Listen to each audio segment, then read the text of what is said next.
Hi everybody, Sherry Moore here, author of Singularity. Today I would like to follow up on last week's blog. I posted a blog on Wednesday asking, would you trust AI to rebuild a broken world? It was based on singularity, and in the discussion I said that we do trust AI to a degree. We trusted it a lot during the pandemic. We actually relied on it. I have often said IT workers were the unsung heroes of the pandemic. The medical workers kept us healthy and as safe as they could. The IT workers kept us as connected as they could. They honestly worked very hard to make sure we could work from home and keep life going and keep connecting the best that we could in a lockdown. So obviously we do trust AI, and in fact during our last pandemic we relied on it heavily to keep life moving. Well, if there was a time for it to go all Skynet on us, that certainly would have been it. It's a fear. It is a big fear, losing control of our creation, as it seems that God lost control of humanity in the Garden of Eden. So too we fear that AI is going to bite that forbidden fruit or bite or process programming code, whatever, and completely turn against us. But I don't believe that it will. And the reason I don't believe that it will is because, frankly, I believe it relies on us maybe more than we rely on it. We survived eons without technology. We did fine. Not our best, but the human species survived without technology and AI for the longest period of time. It's really relatively new, and it is helping us a lot. It is serving as an assistant. And as I said in my blog, we do trust it to a degree. We rely on it to assist us and to make life easier. And I think that a lot of people, they assume that AI thinks and sees the world the same way that we do. And while we programmed it, it does not. And the main thing AI is lacking that I think is going to keep it from taking control is emotion.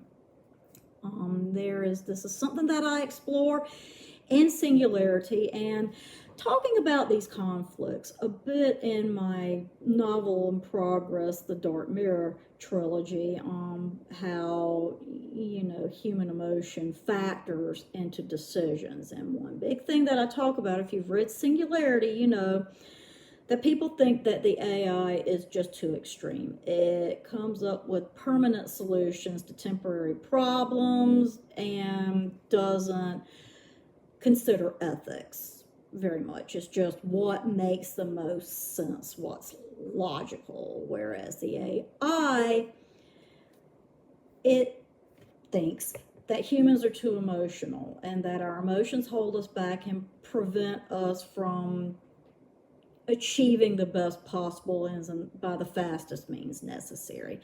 And it's really this balance, I believe, that is critical, and why I think that the relationship between man and machine is always going to be symbiotic. Because think about it.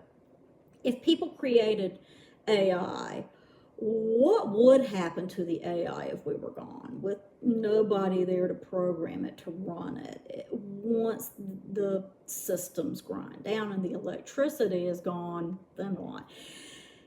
Almost seems like our destruction is its destruction. It really does depend on us to keep going. Now, I could be missing something here. And again, this is my personal opinion. There are others who have different opinions and think that AI could be dangerous. And certainly it does have the potential to be dangerous. Think about it this way. How much do you trust your AI? Would you trust your AI to, say, do surgery on you? Well, robotics have been used in the operating room, and frankly, I would have no problem with that. I have never had any surgery other than having my wisdom teeth cut out, but it probably wouldn't have been whistling and talking about the movie it saw over the weekend while it removed the tooth. Or you wouldn't hear an oops, or that's not supposed to happen. It would, no human error means the risk is reduced. Now, let's flip that over. Would you trust AI to represent you in court for a crime that you had been committed for, or to render a verdict where your guilt or innocence is determined solely based on the likelihood that you actually did it, the statistical probability of your guilt or innocence based on the evidence presented? That circumstance, I would say absolutely not. You would want a jury of your peers who could put themselves in your shoes and, think how you would have thought, feel how you would feel, understand the decision-making processes and the emotions involved. AI just can't do that. It cannot do that. It cannot process, anger, fear, frustration, upset, happiness, joy, any of it. It just can't process that. There is a concept in cognitive behavioral therapy. It's called the wise mind. And wise mind is dialectical behavioral therapy. I find it fascinating. It is especially effective with anxiety patients.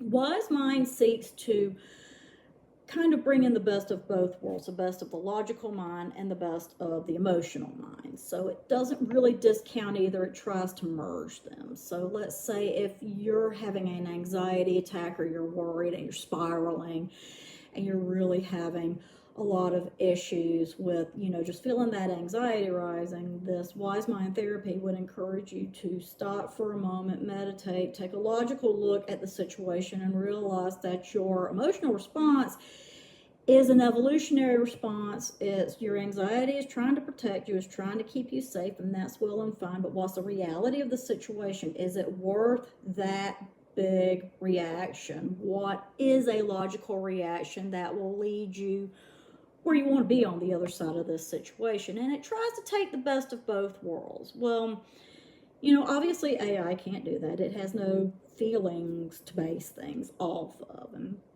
humans are a work in progress with that. Like I said, this is a therapy technique that I find fascinating. And I think really if you are looking at the fear of something taking humanity over, it would have to be something that had that process mastered, that had that understanding, know your enemy. Well, we're not really AI's enemy, though, and they're really not our enemy. They're a creation. AI technology is created by human beings, and as such is subject to the imperfections that we and our world are. It's not perfect, and neither are we. And as such, I think, it could be problems, there could be risk. Of course, things could happen.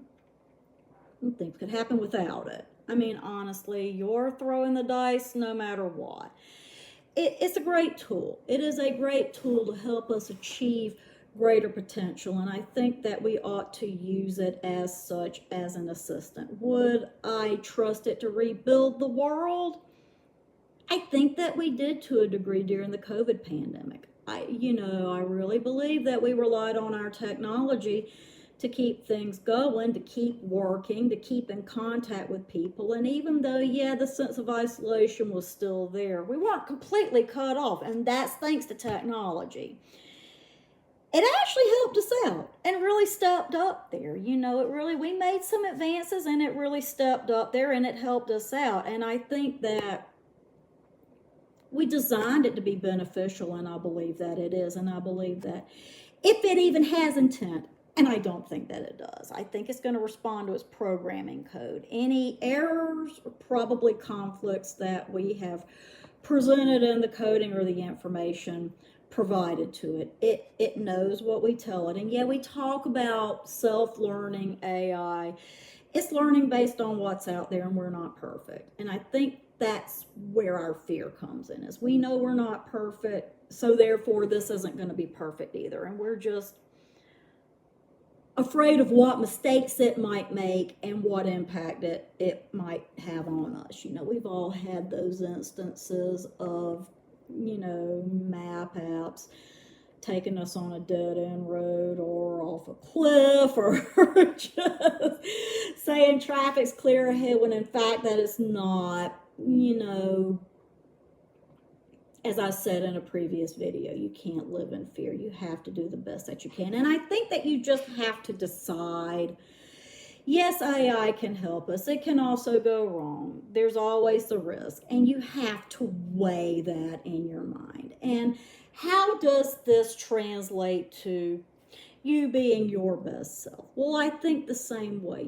You have to know yourself. You have to know yourself, and you have to accept yourself. Know that you're not perfect. You're going to make mistakes, and you have to learn to forgive yourself. Just as, you forgive other people, you have to forgive yourself for your own shortcomings and mistakes.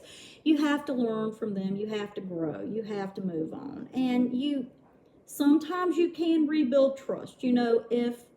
If your smart thermostat goes into eco mode and the temperature in your house goes up 2 degrees and you're sick and you have a fever, do you get mad at the thermostat and rip it out and say, well, this isn't working, I'm just going back to the same old dumb thing that's not going to do these things? No, your AI was trying to save you money on your energy bill and trying to conserve energy, which is why most of us got it.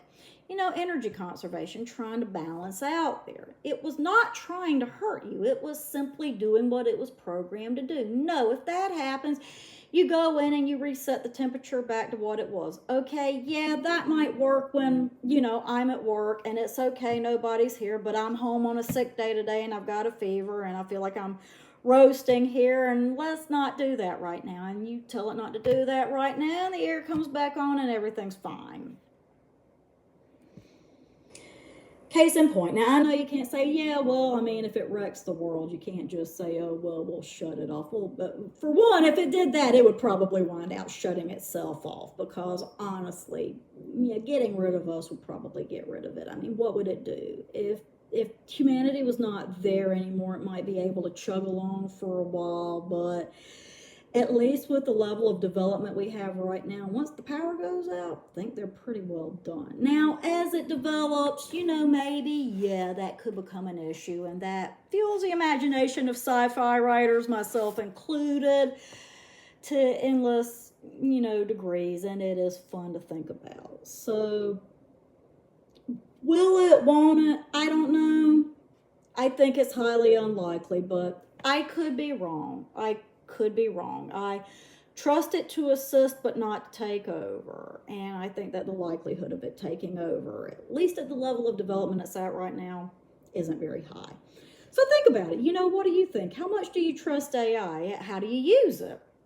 What role does it play in your life? Really, we do rely on our technology a lot, and it is worth thinking about your relationship with technology to just get a better balanced view of yourself.